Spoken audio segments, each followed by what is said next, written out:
I can't remember the last time I physically saw this man as he spends his adult life traveling from city to city, venue to venue, festival to festival, country to country, continent to continent, providing the escapism and entertainment we all need in our lives. As a talented DJ and a very talented producer, I was introduced to him by a very good friend, Kenny McIntyre of Red Bull fame, and a mixtape from Team Canada, a DJing duo from Montreal back in 2006. Coming to prominence in the age of mashups, then carving out his own lane in the world of electronic dance music, I'm happy to have Grandtheft in the studio on the Cabbie Presents podcast. Welcome, sir. What's up, Cabbie? Thank you for having me. Guy, you're like the hot girl in high school.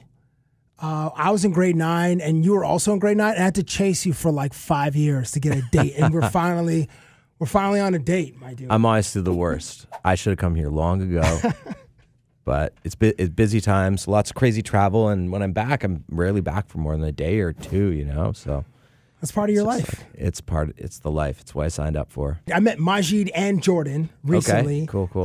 Majid is sneaky tall. Like sneaky 6'2", you wouldn't expect. But yeah. I met both those dudes at a Levi's thing in Toronto, and Jordan was preparing to go to Austin to DJ at an event. Okay. And he said his process is like he freestyles his sets. Yeah. Is there any part of your preparation where the playlist is like scripted, like you have, okay, these 6 songs in a row, I know these are my bangers, or these 12 songs for a certain part of the party, or these 15 leading up to that sustained level of like the height of the party? Yeah, I mean, I've been DJing for a long time now. So, and I've been freestyle DJing forever. I mean, I learned how to DJ on vinyl and learned by playing for like 6 hours in a club or in a lounge or whatever by myself on vinyl. You know what I mean? So, like, I learned all about freestyling, how to pace a night and how to do that. But now, currently, like, my gig is like, some of it is like that. If I play an after party or I show up unannounced, I DJ somewhere or something. But the shows that I do at festivals or like my big shows, I mean, I definitely do a bit of that. But if I just go off the cuff like that, it'd be like those guys doing that at their live show, like at a festival or something. If he's going to DJ a party, I mean, it's different. But if I go at my live show and I do that completely, like freestyle, like I'll forget to play my songs. I'm really out to play like my own music as much as I can, you know. Okay. So I try to put together, like I do a lot of prep for every set, and I try to put together an idea of what I'm gonna do. And then when I get out there, I mean, it really depends on what it looks like and what the vibe is. And I definitely pull all kinds of audibles, you know, on the fly. But and I can do that, and I could just go out and with nothing and freestyle it. But like I said, then I'll forget to play a bunch of my songs. And then how would you forget your own songs, my G? Because there's a lot of songs to put in there, man. Like I got a lot of music and of my own, and if I want to put it in the coolest way, you know, and make sure I play them, it's easy to forget to play your own songs. I mean, if some of these festival sets are an hour, which isn't very long, it's not like, you know, playing all night, DJing all night, so that goes by real quick. And I play songs real fast. Like I'll play songs for a minute and a half, but even still, you know, like just it's easy to forget. And then people will be like, I came out to hear you play your, you know, my favorite song of yours, and you didn't play it. So I try to make sure that I have a basic structure, and then I work from there, you know. As you play from an elevated platform with, you know, synchronized lights, the occasional CO2 blaster, the confetti blast, maybe even some pyrotechnic on the stage, are you, as a DJ, are you in sort of like, are you the show, like the look at me show, or is the music the star? Or maybe it's a bit of both. I mean, like I said, I grew up like playing. I mean, I got into this because I was writing music like from the time I was a kid. Also, played in bands the girls. And stuff. I mean, from an early age, the girls, yeah, no question. I mean, I wasn't that good at sports, you know. I mean, I played soccer from my high school, and like I was but you know, music. I realized at an early age, music was my way 1,000% to get any girl's attention. I mean, I wouldn't say it worked very well, but you know, from an early age, I was making music to make music, and it's never that comfortable being in the spotlight. It was just kind of it's just something I always did, you know. And as it became my career, I started DJing in clubs or lounges where you're not the center of attention. I mean, you're kind of the DJ used to be like in the corner. Yeah. You know, they'd be like, sometimes they'd be like at the end of the bar or something. You know, there'd be like a little setup. You know what I mean, though? Yeah. Like, it did back in the day, though, right? You're right. So, like, you know, as the whole thing has evolved, as my career has evolved, now, like, I'm on a stage. Yeah, and you're dude. very much front and center, and people show up and they look at you and they're like, okay, like, what are you going to do? Like, entertain me, you know? I bought a ticket, like, let's go. And so my show has evolved, and I think, like, I've evolved as a performer, and I try to go out with a different kind of energy, and I do a lot of talking with the crowd, and I don't know, just try to entertain, do what I can to entertain people, you know? You mentioned sometimes you only have an hour set. How many songs can you squeeze into an hour? Like 24, 25? Sometimes. I make a ton of edits too. I play a lot just of to my get own like the banger part of the song. Yeah. Or make a mashup still. Like, mashups are almost back. Like, I kind of put songs together, kind of remix songs and edit them, and cram as much as I can into the set. 'Cause I got a lot I want to say. You know, it's tough, but Guy, you're a legit performer. Like, I've seen. I mean, obviously, I follow you on the gram. You've seen it on the gram. I've seen it on the gram, and we got to get you out to a show though one of these days.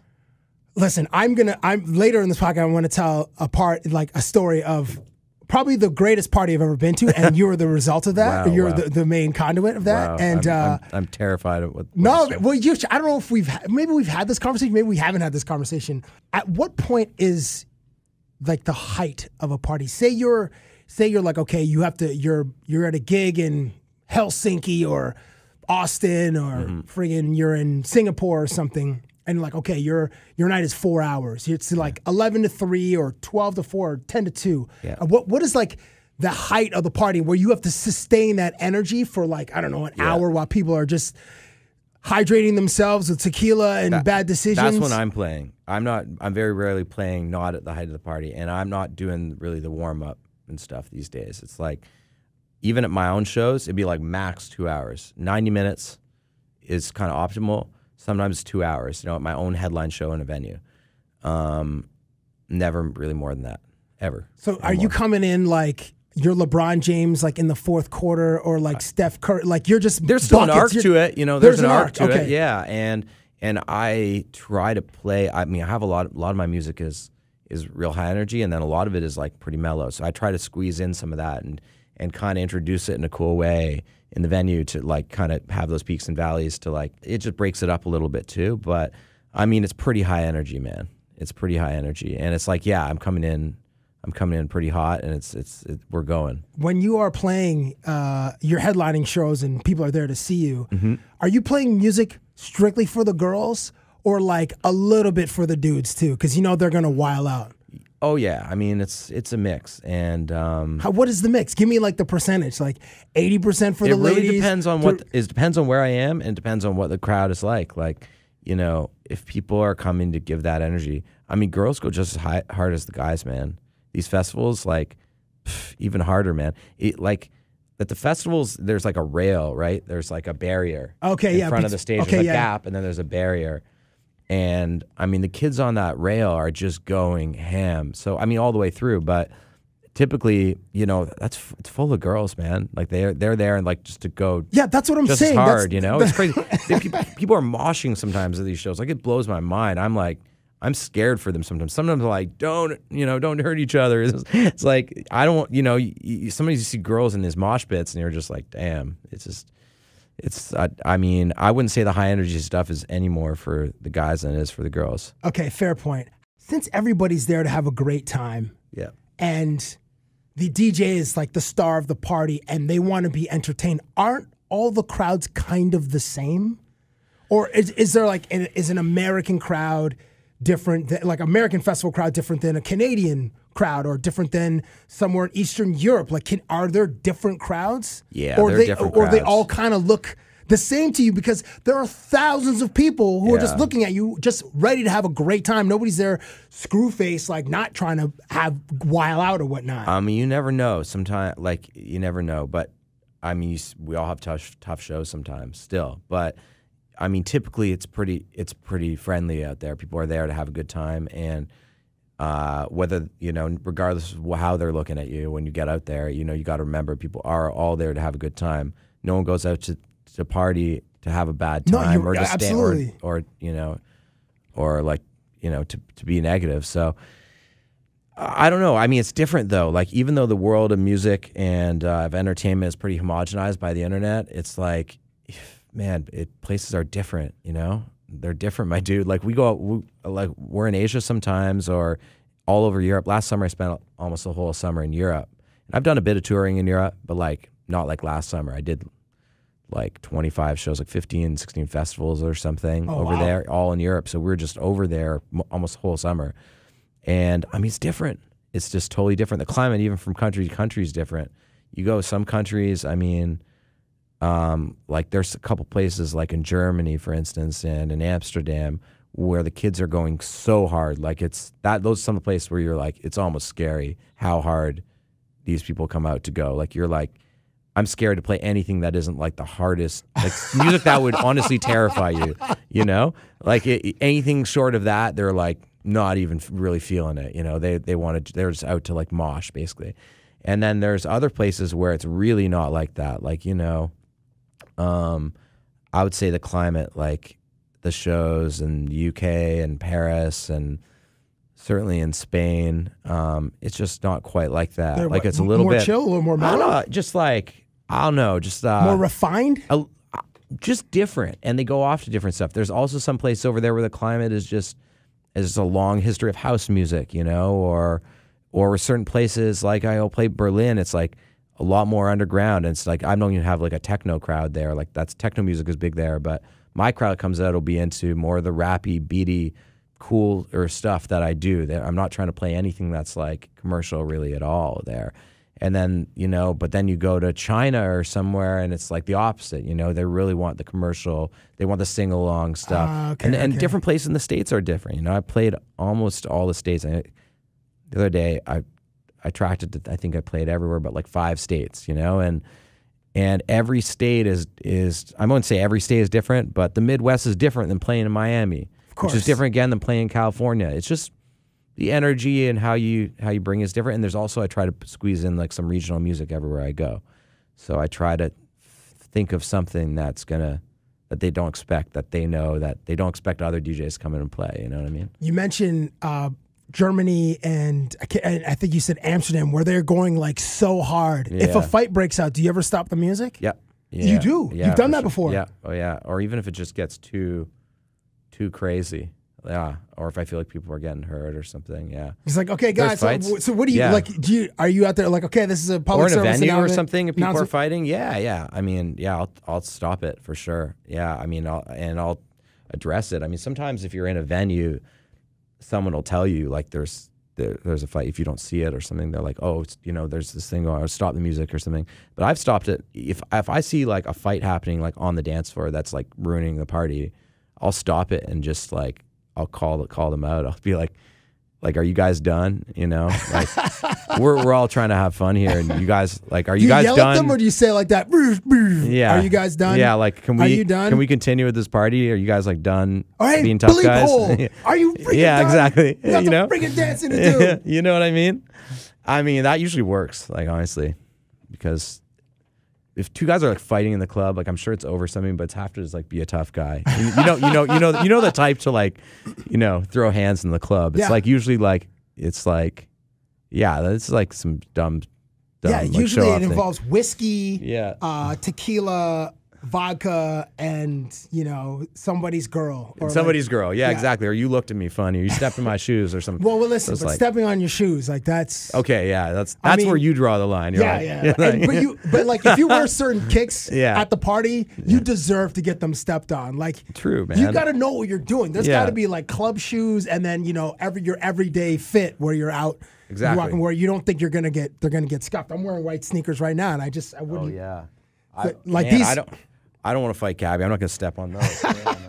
I don't know if DJ Am is considered like the godfather of mashups, or maybe the guy who was the most popular for mashups in 04, 05-ish, 06-ish. When you started mashing up songs, and they're, you know, classic rock with like a Jay-Z or 50 Cent beat, it was like genre mashing. And you're experimenting on vinyl stuff. Were would you play some mashups that other guys had done, or would you just try to play your own version of whatever you could invent in your room as you're or at a club where you might be posted up at the end of the bar and like, okay, this is practice because the bar is not really that live. Well, when we started doing that, it was I had a DJ partner, DR1, right, and we had a group called Team Canada. But before we even really called it that, we did a couple parties. We used to basically be hip hop DJs, but in Montreal. But we were pretty underground. I mean, the big clubs wouldn't really book us. We ran our own parties and at smaller venues, but they were popping. We worked a lot. We were making a living DJing, and we got the chance to do a couple bigger things. And one thing we decided we wanted to go in. It was a New Year's party. It was New Year's 2004. Wow. Okay. And we decided in Montreal, and we decided to go in and play all kinds of music. So we prepped it out like turntablists. We went, got a bunch of records. We already had a lot of the records we wanted to play, but we decided to play all kinds of music. Like, it wasn't even called open format then, but no one was really doing it. It was like you were a hip hop. At the time, you'd go to a hip hop club, or you'd hear rock music at a pub, or you'd hear house music. I mean, you wouldn't even always hear hip hop and R&B, like underground hip hop. It was like there were jiggy hip hop nights and underground nights. You know what I mean? Right, like, yeah, you're right. It was like real, like divisive, you know. And sometimes it'd be hip hop and reggae in a club, in Toronto or Montreal. But it was like that was like what you did. There was no, and maybe a DJ be versatile to run two different kinds of nights, but even that was like a stretch, So we were like, we're just gonna come in there and just play all kinds of stuff, and we'll have little routines with it. And but we weren't like up on Z Trip or AM or any of that stuff. We didn't really know. We had no frame of reference for this, so we just kind of did it, and it went really well. And so we did it a couple other times, and one time we came up to Toronto and did a little battle. So we had it was like duos of DJs, and we came to battle a couple like Toronto DJs. Who were the other DJs at the time? It was like Soul Controllers, okay, Legends, and it was Grouch and someone else. He wasn't with Dope, he was with someone else. And there was another duo from Montreal came up for it. And it was a little thing at El Mocambo. It was like a tiny little thing.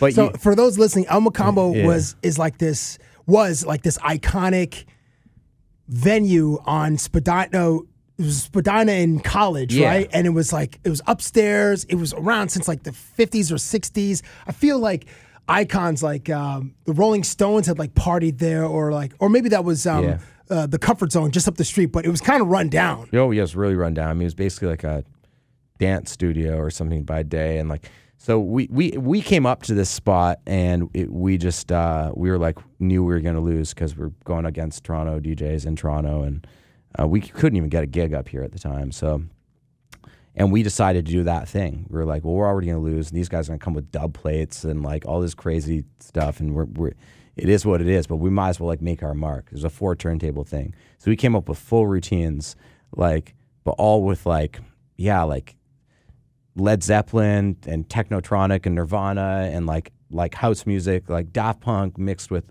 rap acapellas, but did it all live. So there was no playing other people's mashups. I mean, there wasn't no such thing. It was just like one guy was juggling a rock beat and the other guy's putting an acapella over top. It was like that. And like I said, we had never seen anyone do that before. It was just like... You guys instinctually just came up with that style. Yeah, well, we liked all these records, and we're like, why does no one play them? And why don't we just, everyone knows all these songs, so how...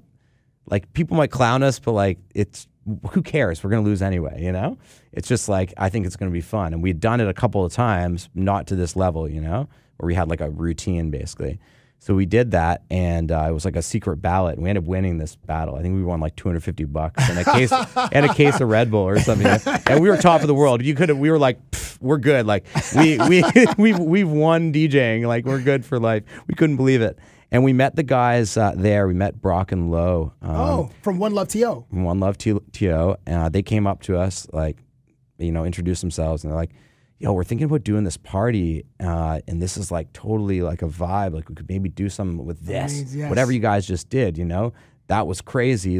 Maybe we could do a party like that, where you guys come and do this thing. And so we did this one-off party, the shuffle party. A couple months later, we came back and did that party, and then a few months later, we just started doing monthly. So with them at Revival, and that was the cornerstone for our sound, basically. We came to shuffle party once a month, and played the whole night.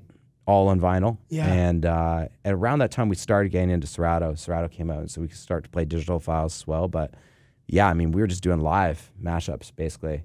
When was the last time you carried crates? My dude, not a long time, man.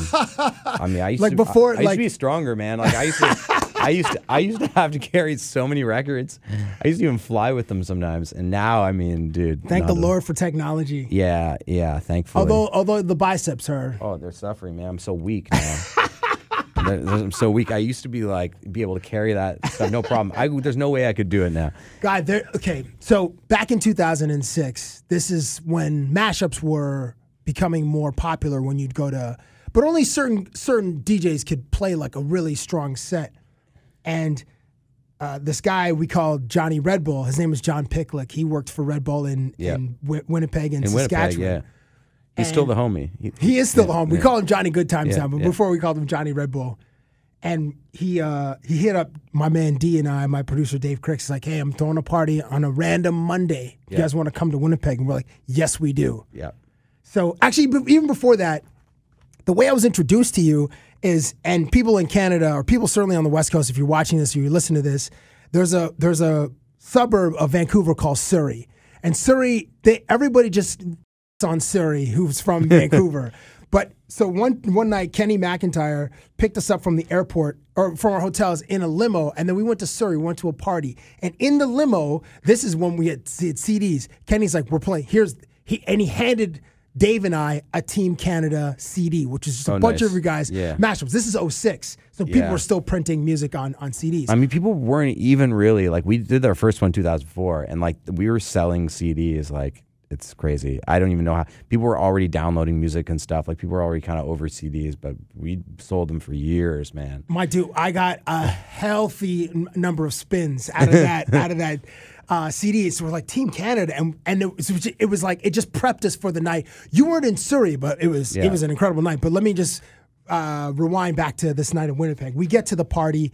It's this old industrial space. It was like I remember this. It was like a decrepit building. Yeah, it was like a loft gallery thing. Yeah, and it was for lease. Like, it was an empty raw space. They had painted the ceiling, but the paint chips had started. We were falling in the drinks. Yeah. So little black pieces of paint were in the drinks, and so it was like a drink cost $1. So for $20, you got lit. So at one point, I don't remember that part, but wow, sounds and it was about right. Winnipeg there was a healthy ratio at this party, and they had these local artists that had these paintings that they this graffiti alley or whatnot. Anyway, when you guys got on the tables, you guys are just you're just murdering it. The arc is going, and at one point, at what I felt was the height of the party, you guys just dropped the Beatles, oh bloody, oh blood, it went from Jay-Z to oh bloody, oh blood, and I was like, what? That just blew my mind, dude. I'm like, this is amazing. Blood goes on, blah. And then you guys had scratching into something else. I'm like, what? And that wasn't the only time you sort of broke. You just stopped and you just played some iconic record that was some genre that was opposite of what you guys were playing, but to experience that live was amazing. And from 06, that was one of the most memorable parties I've been to in my life. It was because of you and Raph. And you've been to some parties. I've been to some parties. I haven't been to Asia yet, but I've been, and I'm sure those cats go wild in certain parts of Europe. That was a wicked one though. That was really fun. I remember we were hanging from the pipes and doing things. I remember some craziness like that, but it was so much fun, man. And I wonder and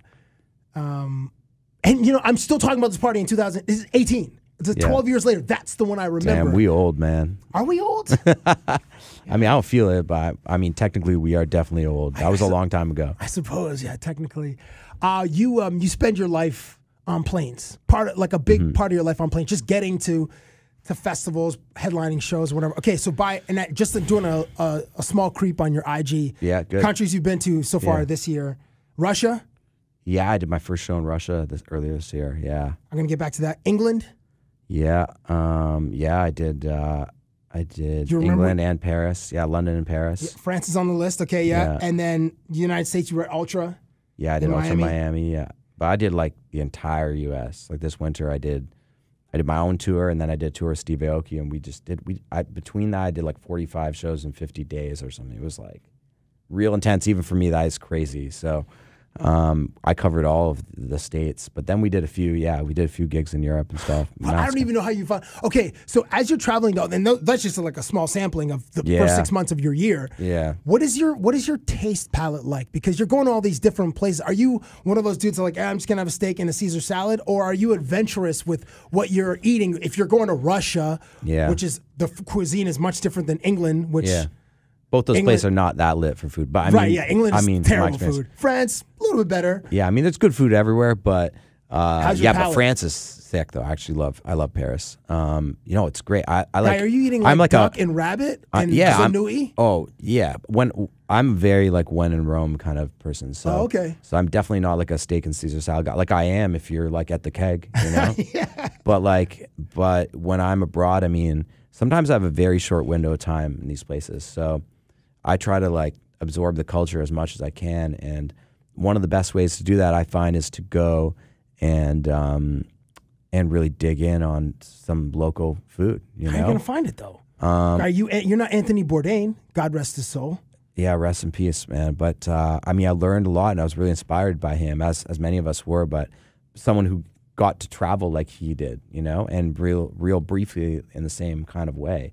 And I mean, I referenced places he went, but also talked to locals and also dug in on the internet everywhere we go. I still do, and I'm with my tour manager usually, and we that's my thing. Like my thing is like, I'm gonna find out where the lit stuff is, and not just like the tourist thing. Like you're not eating at an Applebee's in Kansas City. Like never, dude, never. No, like we go to.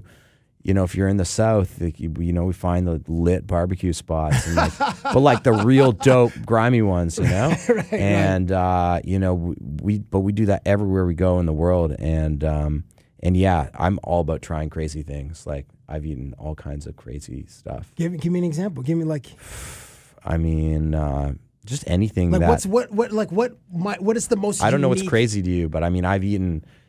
I feel like, especially in like China and some places in Asia, like. Have you eaten octopus that was not cooked? I have not done that yet. But that's a thing. I don't know if that's a thing. But apparently, it can suffocate you though. You can imagine if it just gets stuck in your esophagus like the suction cups. Apparently, that can happen. Yeah, it can suffocate you. Oh, so I'm not really trying to go out like that. But I've tried eating like insects and like crazy stuff. I don't know, like all kinds of animal parts, like every part of every animal. Have you eaten the butt of an animal, like the butthole? The butthole? Like is that a thing? Yeah. I mean, have you? Of an animal? Yeah. Oh, hey. I might have to edit that part out. No way. I think I saw Anthony Bourdain. He was in one of the countries in Africa is 52 countries, so one of them, and it was like he was in a local group of people, like a tribe, that like the head tribesman was like offered like, okay, this is, I don't know, it was part of a pig or something, but it was the rectum, and it wasn't clean, like it wasn't like, and it was like, he said it was like medium rare. So it's like super raw, and he's like, I can't disrespect it. Be like, this is the leader of this tribe. Like, I'm taking one for the team. Yeah, I've been in that kind of spot a few times. You've had to take one for the team, or just not want to disrespect. Yeah, not want to disrespect the culture. Like, basically, I've saddled up with. Remember one time in Chengdu in China, a videographer that was with us had friends of his family or something that were going to take us out. So it was like two young families, and we got to dinner, and we were a bit late, and they were already there, and they ordered, and it was like a hot pot. That's in the Sichuan province. So it was like hot pot, and we were starving. I remember I was with Raf. It was Team Canada Tour, and we were starving, and we sat down and ordered a couple beers, and we looked at everything on the table, and it was all raw too, because it was a hot pot, so you got to cook it, and we're like. And we would love hot pot. Like, we've eaten hot pot a ton of times, like lamb, beef, like all the stuff, whatever, even maybe chicken hearts, whatever. We've been gone in. But, like, this was none of that stuff. Okay. There were, like, 15 things that were clearly animal parts that we were, like, and there was a language barrier, so we tried to ask, and they were, like, kind of gesturing animals with, like, but, like, the neck, or, like, pointing at parts where you're like, oh, okay. It's like a duck throat. Okay, we're doing that. So we were just like throwing stuff in and eating it, and like I always say that all the craziest things I've ever eaten were at that meal because I didn't know what any of those were, and they were all crazy things, and they looked beautifully presented, but we didn't want to offend anyone, and Raph was good like that too. I mean, he was down to just try whatever, you know. So you're eating this foreign food, like it's the first time this is touching your palate. Yeah. Are you the kind of dude like, yeah, do you guys have any sriracha? Any like hot sauce? You know what I mean? Just to try to coat it? There's there's a thing like that, man. There were like sauces and stuff. Yeah, you dip the stuff in, but I mean, but there's no the texture was so crazy. And we were a little concerned because we'd already had toured China a little bit. Like this wasn't our first rodeo over there. And I remember sometimes we'd sit down at restaurants and look at the menu, and there'd be like an English translation. If you weren't like right in Shanghai or you were like anywhere outside of that, you look at the English translation, it's like, yo, we're gonna get this like bull penis with soy sauce, like, and you're like, you know, like, I think I'm good on that. You know what I mean? Like, I'm pretty much up for whatever, but I mean, do we need to eat like for our main? Can we do an appetizer of that, like appetizer size or something? Yo, can you guys bread it and just deep fry it and deep fry it real quick? And just get a little, just something, you know? Some of that taste out of there. Oh my gosh, that's incredible. What about, okay, so you, Russia. Yeah. Do you remember, were you able to go outside? Were you in Moscow or were you in St. Petersburg? Do you remember where you were for that one? This was only like a month or two ago. Yeah, we went to Moscow.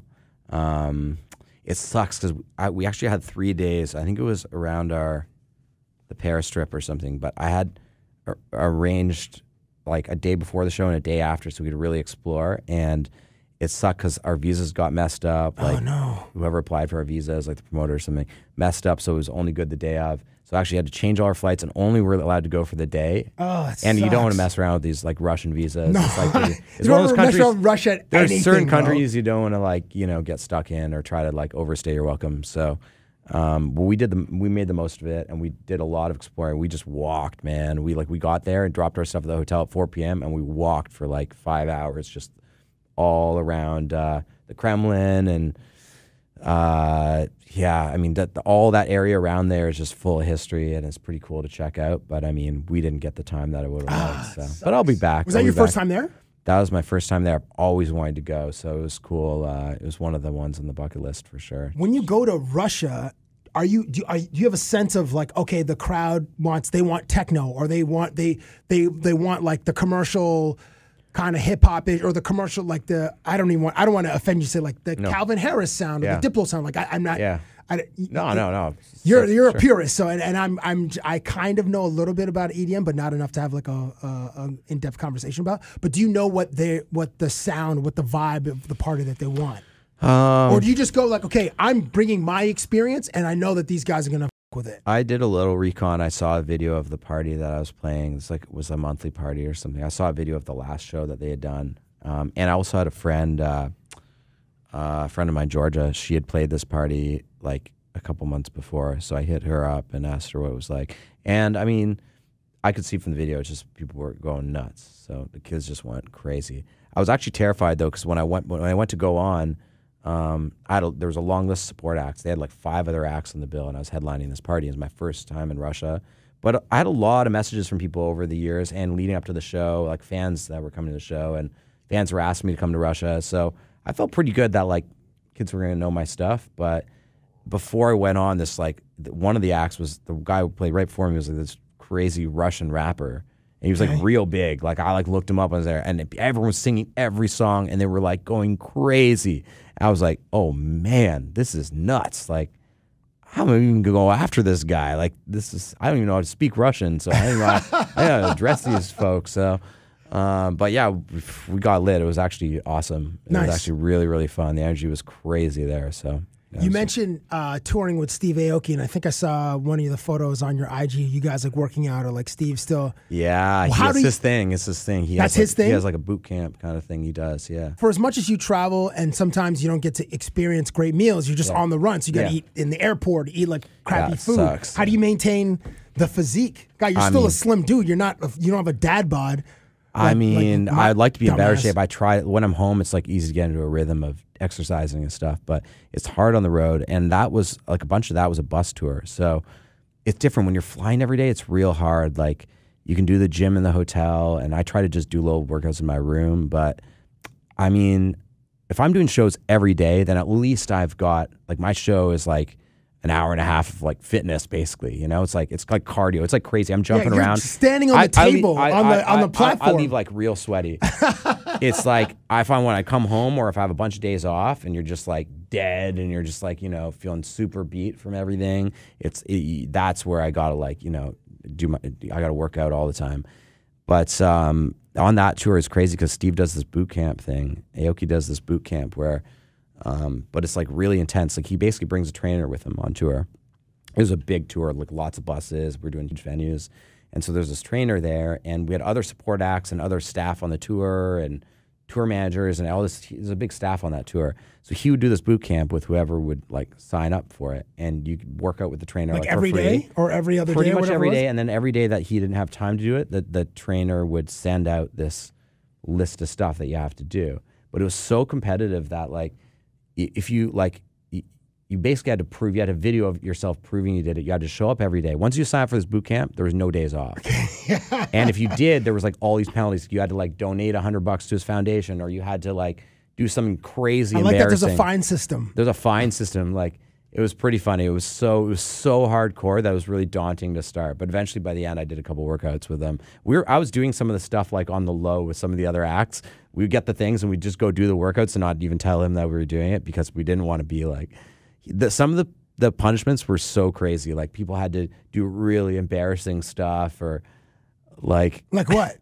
one guy who was like an early support act. Like, he was the guy who was like opening. I remember coming back to the bus, and he had to walk in front of the venue with his shirt off, swinging his shirt around his head, doing lunges, screaming Kolony Tour, which is the name of the tour, and which wouldn't have been so bad, except that they were late opening the doors, and there was like 1,500 people in front of the venue.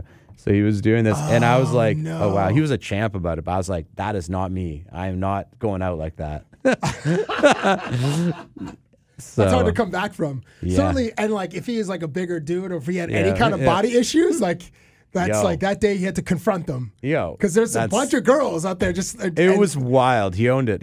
Actually, it was pretty amazing. He probably ended up on Barstool and he doesn't even know. Okay, the boot camps, are you guys like running hills? Are you guys just doing like 1,000 burpees? Are you doing it's like burpees sits? and push-ups and squats and that kind of thing. But then there were some that they were doing in gyms, you know, like CrossFit type stuff too. Yeah, it's just, I mean. How old is Steve Aoki? I don't know. And he's pretty lean, no? He's super fit. He's crazy lean. He's like like no fat on him at all. But he, I mean, he does this stuff every day. He's serious about it.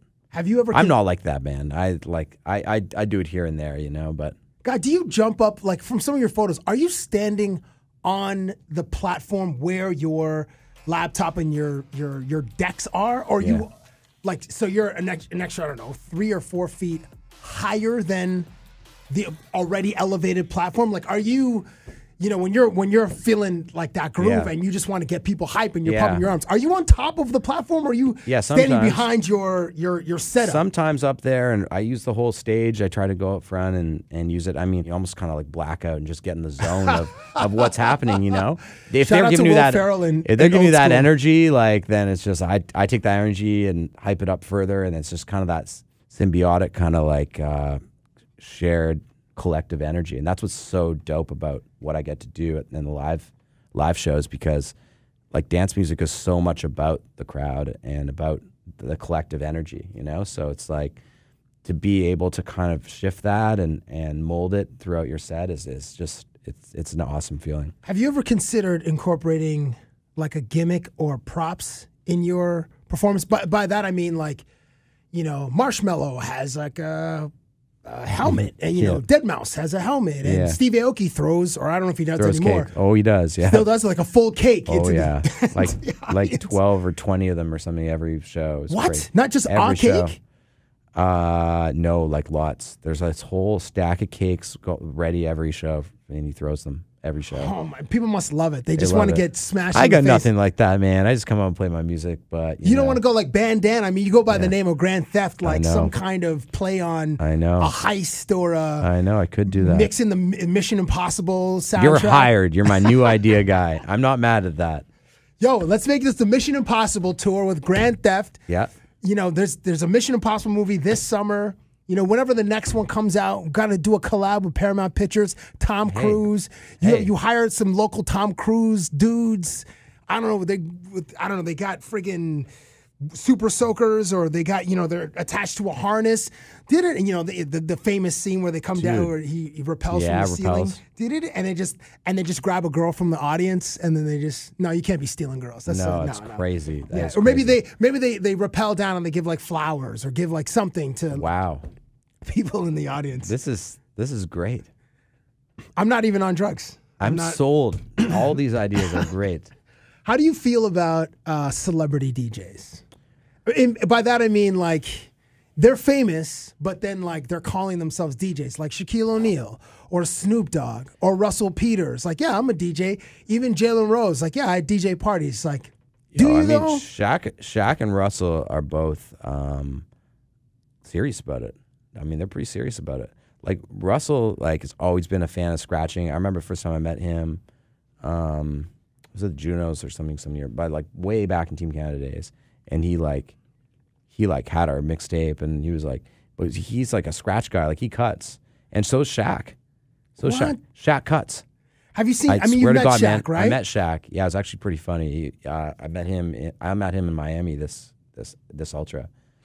He was out at a party that I was doing, and then I went to his party later, and he was DJing and stuff. Like, how were he's the serious skills? about it. He's super serious about it. Like, but how were his skills? I mean, it was okay. Needs I only improvement. saw If you give him in a fairness, report I only card. saw him for a second, but I will say that he is serious about it. You know, he gets his tunes, and he's serious about scratching, from what I understand. And he's watching, like, he was watching A-Track and Diplo, and then we're playing too at the other party, and he's very into it. He was ubiquitous at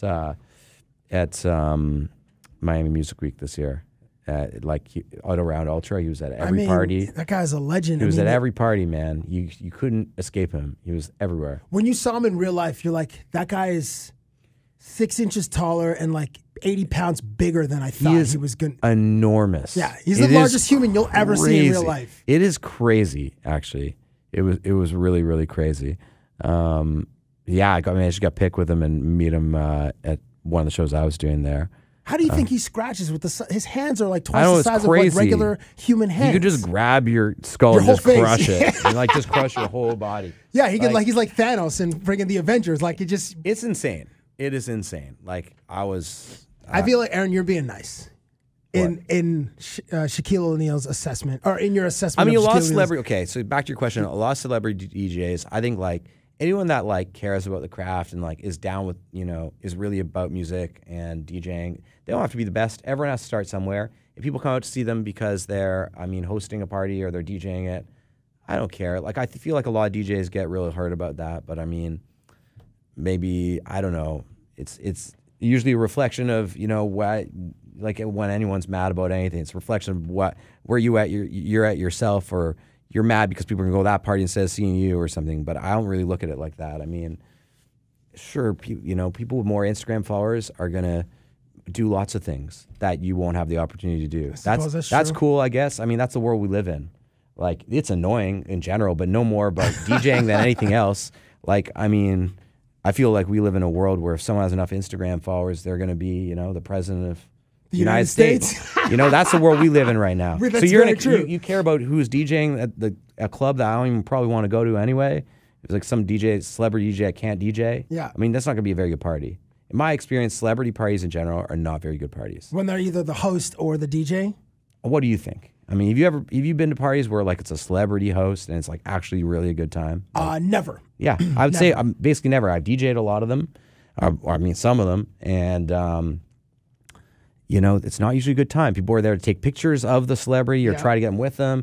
No one's really having a good time. Everyone's like kind of, they're just like looking in that general direction. It's changed the whole vibe of the party. No one's present at all, and it's just not a good party. It seems like a cool idea, and you're like, oh wow, do you want to DJ this party for so and so? And it's like, I mean, I'm not really about it. It's not that cool. So I mean, when people, am I mad about those people doing it? No, it's like, do your thing. But some of them are like the ones you named, Shaq and Russell, are actually into the culture. Okay, they're actually into the culture, man. All right, well, listen, that's a huge compliment. Yeah, no, I'm not given by you. No, it's to them. When you were starting out making music, were you doing remixes of records, or were you just starting from scratch? Like, all right, let me just get the right drum pattern first, or do you go like, okay, I like these chords, this chord progression, or are you like, okay, I have a certain sound of like the percussion. Let me start with the percussion, the hi-hats, or a couple of synths. Where do you start when you're making music? I've always tended to start with the music part, the chords and melodies, because I'm a piano player first. Oh, sick. So it's how good natural. Is your left hand? I mean, it's okay. You know, I can play. I'm not like great at piano, but I mean, I was classically trained. I mean, I was better when I was like a teenager because I really played. But I can play in the studio. You know. Nice. So these days, I usually start with that and come up with some chords, and then try to build a drum around it and a melody. I mean, it depends. If I'm in there with, sometimes I'm in there with writers or singers, and I'm trying to write songs, and you know, the process is different. Depends who I'm in with. But usually, even in that instance, I start playing chords and I work on melodies with the singer, and we write from there. You know? I find that your drums are always so big. Like they always have such a huge sound. Easy go.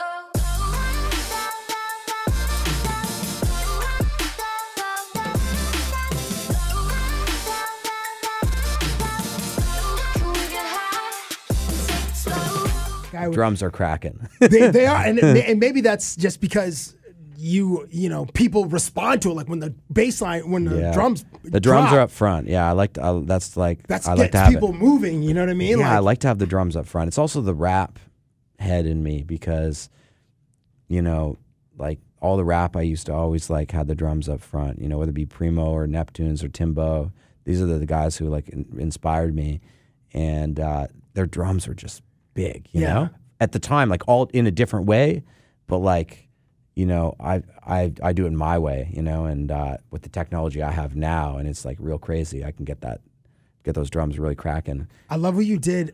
You just had a remix on, like, I think Calvin did I was on your SoundCloud a few years ago, and you did Calvin did a song with Rihanna, and you did a remix. Yeah, me and Diplo did a remix for Bitch Better Have My Money. Oh, I don't think I heard that one. Yeah, we did those drums. Oh, yeah, we did that one. Oh, you're talking about the other one he did with Rihanna. Yeah, so I've done 3 remixes for Calvin. That was the third one. That one I did by myself. This is what you came for. Yes, that's right. Yeah, it was the fourth one. And I only bought it because I saw your name on there. I was like, all right, I'm going to support Grandtheft. Thank you, sir. But that's like your drums are always very big. And the song you did was Just Cause. She's the one. Yeah, Just Chase. Yeah, Just Chase. Yeah. What's the name of that song? She Knows. She Knows. Yes. Yeah. She Knows. Big drums. And the song you did with Delaney Jane. Easy Go. Easy Go, which you recently had a plaque for. Yes. Yeah, it just went gold in Canada, so we're happy about that. That's my first gold record. Shout out to you. Do you have like a set amount of songs that you want to try to get like pump out or try to finish as you're home, or can you take that stuff on the road and try to, like, you know, not master it but fine tune these songs that you're making, or do you have to be there with the artist to finish the song? A bit of both. I'm just trying to write music and write new ideas, and I mean I have a lot of music now stockpiled, but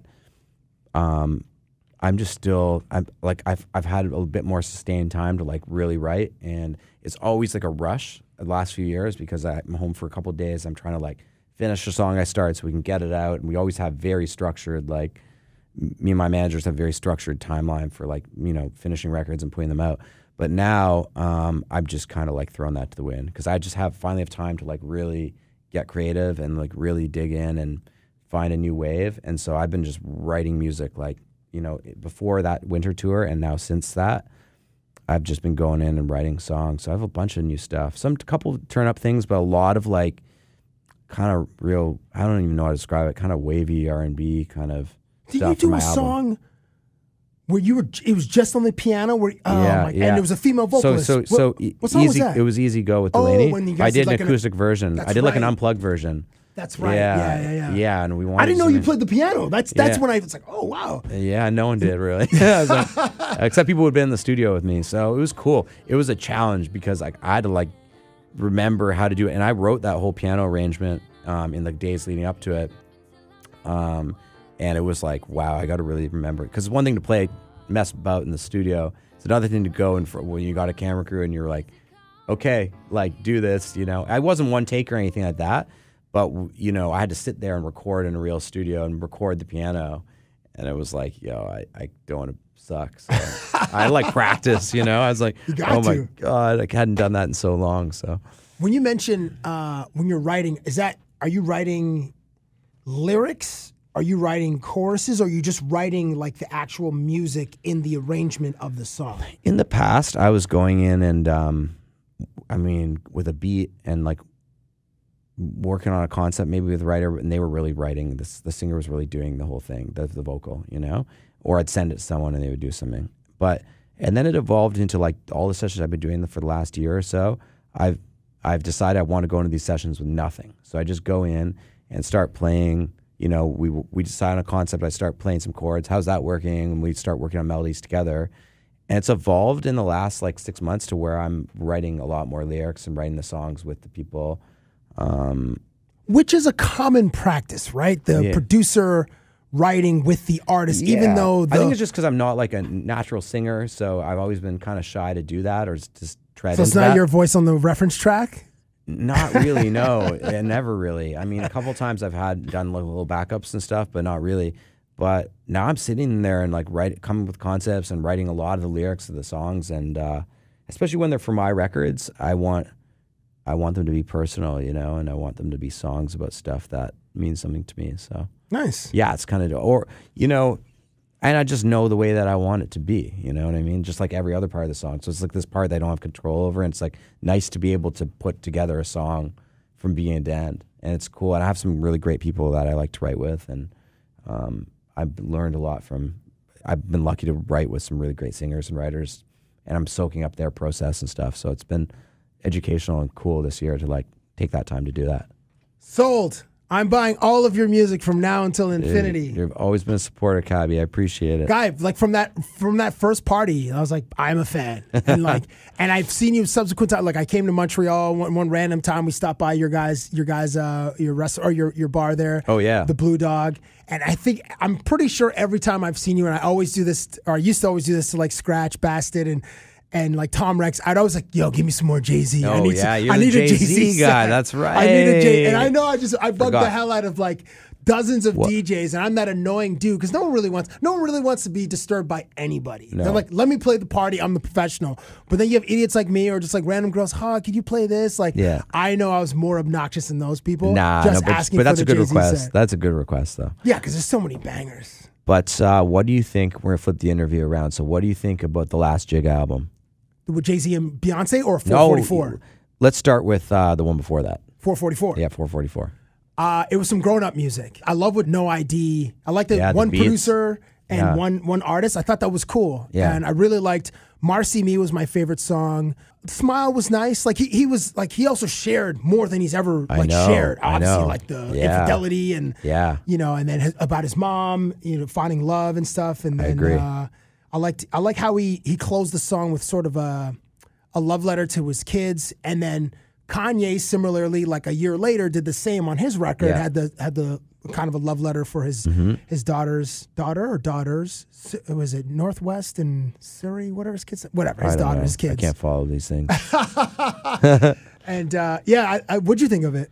I actually liked it. I mean, I think it's kind of like probably like irrelevant to young people, but to me, I'm a big Jay-Z fan. Me too. And I thought it was so grown up. I mean, it's like, it speaks to me coming from being a rap head from a long time ago and being an idiot in my 20s and being a grown up and like dudes rapping about save his money in real estate. And that's right. Yes. Man, this speaks to me, dog. But I'm old. My guy's like, I'm giving you all this knowledge for $9.99 or whatever. I know that line is like great. And he's like, yeah, I know. I like it. You know when he was like, how am I going to buy Belvedere when Puff got Ciroc? I was like, yeah, I guess I should. Even though I don't really like Puff Daddy, like I should probably support Puff, even though he doesn't really. He doesn't really need my money, but he doesn't. Like, And, you know, I subscribe to Tidal just so that I can get those surprise Jay-Z and or Beyonce out. That's why I pay the $10 a month for Tidal, specifically just for that reason. That's a real Jay-Z fan. I'm telling you, my dude. Because I think you're maybe the only person on Tidal. So what about the Beyonce and Jay-Z? It's nice. The production is you hear it or no? Yeah, I did. You don't like it. I didn't love it. I think the production is it's intricate. Like it wasn't. The production rushed. is really good. Yeah, production is good. Beyonce rapping, my dude. Yeah, she's like she has so much confidence. It sounds like Migos wrote the album. I think that they might have written some of it. Yeah, I think they must have wrote a bunch of it. It sounds like Migos. Kidding? The whole thing sounds like Migos flow. I'm not even mad. I love Migos. But actually, I don't. As a Jay-Z fan, it's hard for me too. Because on first listen, I was like, it just sounds like Beyonce was just like, you stand here and say this. No, are you kidding, boss? You're the number one Jay-Z fan. But that's how it came up. I'm good on any MLK. I'm good on any MLK Boulevard. My guy had Boss, nice. I didn't really like the video was sick in the Louvre. Like that is some. I haven't seen that. Mega iconic-ish to pull that off. You said on first listen. I try to give an album 3 full listens and then give an opinion so I can because you miss things and then some things will hit like, that was a clever line, or like, that's true. You know, this part of the beat. So like the Drake record's out. And let's go there. Okay, were you up listening to that last night? 100%. So was I. I'm pretty tired today because I was up early, and I was listening to that at 4:30. I was like, okay, I could go sleep. This is crazy. I actually went to bed having listened to a few songs. I was like, I'll just play it and I'll probably fall asleep. I end up staying up listening to it and like pulling up a couple songs. And, you know, I'm with you, guy. At 11:57, it popped up on Apple. I'm like, purchase. I'm like, okay. Yeah. So I went for a run I left my place at 12:20. I'm like, let me listen to as much of this record that I can. And then when you're running, it's just like you and your thoughts, and there's nothing else to distract you. So I'm only like 2 full listens through at this point when people see this or hear this. So I can't. I like what I'm hearing. Some stuff is like, but I'm more of a side A guy than a side B. Side B is obviously for the late night, so you're making moves, you're closing deals. Side A is for the heads, right? You know, survival, nonstop. Oh yeah.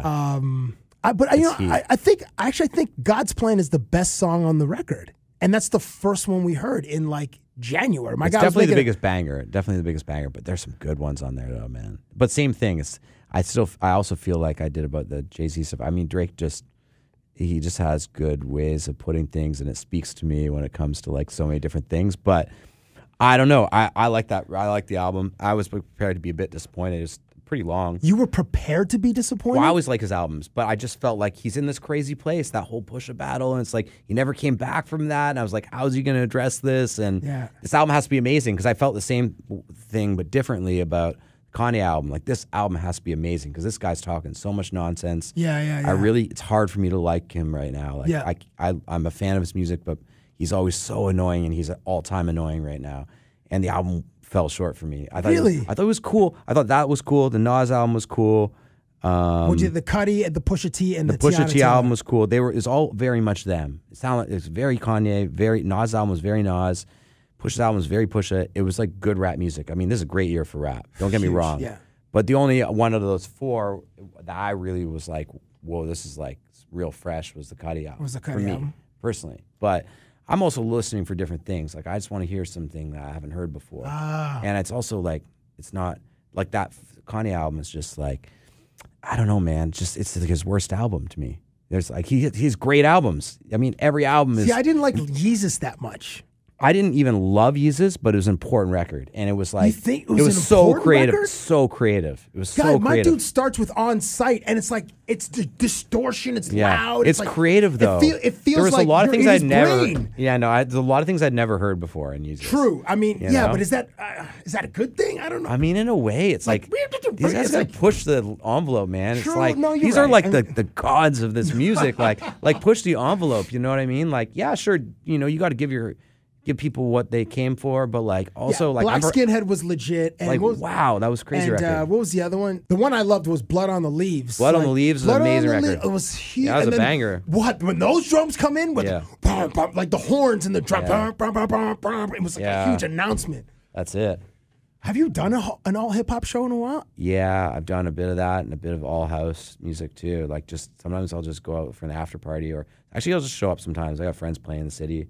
I'll just show up with a key and jump on and play some rap. They're like, yeah, come through. But they're really like, oh man, this guy's just going to just murder our party. Nah, it's not even like that. But it's good to be able to do because I always stay up on rap and I don't always get to play that in my shows. Like they're different, you know? So, that's fair. So the DJ in me is like, yo, let me go play some rap tonight sometimes. I gotta do it. And it allows me to play this kind of stuff too, so.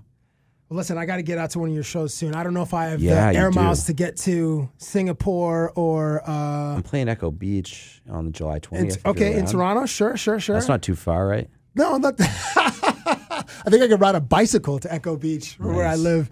But I'd rather see you on the road somewhere with a different, like outside of Canada. Just Ottawa, to get a different, Montreal. No, but that's in Canada.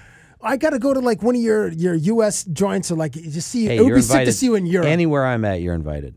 Anywhere you're at. You all come right, through listen, a party, I'll host you anywhere. If I appreciate that. And if I do come out to Europe or if you're in Latin America, have you been to Latin America? I haven't. Only as that's far a different. as like that's Mexico. A totally different vibe. Like Caribbean, I've done like Mexico and Dominican and stuff like that, but never South America. So I'm dying to go, and I have like potential stuff in there, but we've never been able to route a full tour. So soon, I hope. Listen, if you do your Latin America tour, and you're a hunt for that. Oh my word! And I just hope you just like, Cab, I'm just playing this party strictly for the women. I'm like, yes, I will be there. Yes. And then we will try some of the craziest food, the wildest food they have to offer. Absolutely.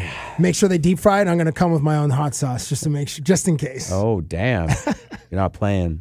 Grandtheft, you can follow him on IG at Grandtheft. His website is it grandtheftmusic.com or just grandtheftmusic.com. And he keeps, I'm impressed. It's always up to date. All your tour dates are there. Yeah. And you can have FOMO by watching his feed, or you can just go live your life. But if you do have FOMO watching his feed, you got to get out to one of his shows. Thank you for stopping by the Cabbie Presents podcast. Thank you for having me, man. That was awesome. Thank you.